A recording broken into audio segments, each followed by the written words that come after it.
नमस्कार. धार्मिक चॅनलमध्ये सर्वांचं स्वागत आहे. श्री गुरुचरित्र हा 14व्या-15व्या शतकातील कवी श्री सरस्वती गंगाधर यांनी लिहिलेला एक पवित्र ग्रंथ आहे. हा दत्त संप्रदायातील एक महत्त्वाचा ग्रंथ मानला जातो. गुरुचरित्र हा ग्रंथ अत्यंत लोकप्रिय असून दत्त संप्रदायिकांनी त्याला वेदाची मान्यता दिलेली आहे. या ग्रंथाचे 52 अध्याय असून पूर्वी संख्या 7491 इतकी आहे. या ग्रंथात 53 अध्याय आहेत व त्यांची विभागणी ज्ञानकांड, कर्मकांड आणि भक्तिकांड ही केलेली आहे. दत्तावतार श्री नृसिंह सरस्वती यांच्या प्रेरणेनेच गुरुचरित्र लिहिले गेले. ग्रंथाची रचना श्री सरस्वती गंगाधर जे श्री नृसिंह सरस्वती यांचे शिष्य सायनदेव यांच्या 5व्या पिढीतील वंशज होते. या ग्रंथाची रचना अंदाजे 1480च्या सुमारास झाली असावी असे मानले जाते. हा ग्रंथ सिद्ध श्री नृसिंह सरस्वतींचा शिष्य आणि नामधारक सरस्वती गंगाधर स्वतः यांच्या संवादाच्या रूपात लिहिला आहे. मूळ ग्रंथ 14व्या-15व्या शतकातील जुन्या मराठी भाषेत आहे. ग्रंथाचे मुख्य 3 भाग आहेत.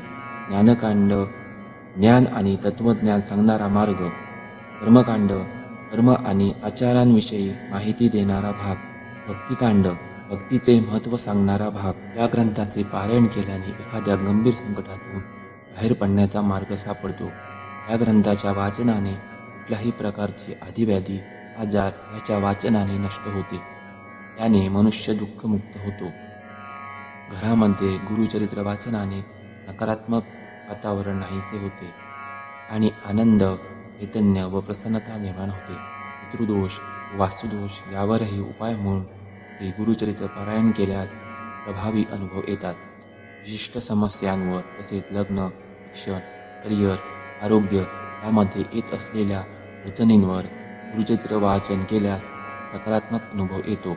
आपल्या कुंडलीतील ग्रहनक्षत्रे, पितृदोष, प्रारब्ध दोष यावर गुरुचरित्र एक रामबाण उपाय आहे. पारायण केल्याचे फायदे. सकारात्मकता. पारायणामुळे सकारात्मकता वाढते आणि नकारात्मक विचार कमी होतात. मानसिक शांती. पारायणामुळे मानसिक शांती मिळते आणि तणाव कमी होतो. संकट निवारण. कठीण प्रसंगी योग्य मार्ग शोधण्यासाठी आणि संकटातून बाहेर पडण्यासाठी मदत होते. आत्मिक उन्नती. आत्मोन्नतीसाठी पारायण पूरक ठरते. जीवनात यश. पारायणामुळे जीवनात यश मिळण्यास मदत होते. महत्त्व. धार्मिक ग्रंथ. पारायण म्हणजे धार्मिक किंवा प्रसादिक ग्रंथ श्रद्धेने वाचणे. आध्यात्मिक शिकवण. धार्मिक ग्रंथामधील शिकवण आत्मसात करण्यासाठी पारायण महत्त्वाचे आहे. संकल्पपूर्ती. विशिष्ट पद्धतीने केलेले पारायण मनोकामना पूर्ण करण्यास मदत करते. नियम आणि शिस्त. पारायण करताना नियम आणि शिस्त पाळणे आवश्यक असते. सात्विक जीवन.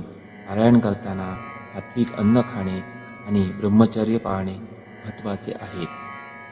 ग्रंथातील विषय. यात भगवान दत्तात्रय आणि त्यांच्या पुढील अवतारांचे विशेषतः श्रीवाद श्री वल्लभ आणि श्री नृसिंह सरस्वती यांच्या जीवन, शिकवणी आणि चमत्कारांचे वर्णन आहे. गुरुशिष्य परंपरा. गुरुशिष्य परंपरेचे आणि गुरुभक्तीचे महत्त्व यात विशेषत्वाने सांगितले आहे. हा ग्रंथ प्राचीन भारतीय जीवनशैली आणि तत्त्वज्ञानाचा एक व्यापक सारांश सादर करतो. पारायणाचे महत्त्व. भक्ती आणि एकाग्रतेने गुरुचरित्राचे पारायण केल्याने भक्तांच्या अडचणी, दुःख, दारिद्र्य दूर होते. पारायण करणाऱ्यांच्या सर्व इच्छा पूर्ण होतात. यामुळे घरात सुख, समृद्धी, शांती आणि चांगले आरोग्य लाभते.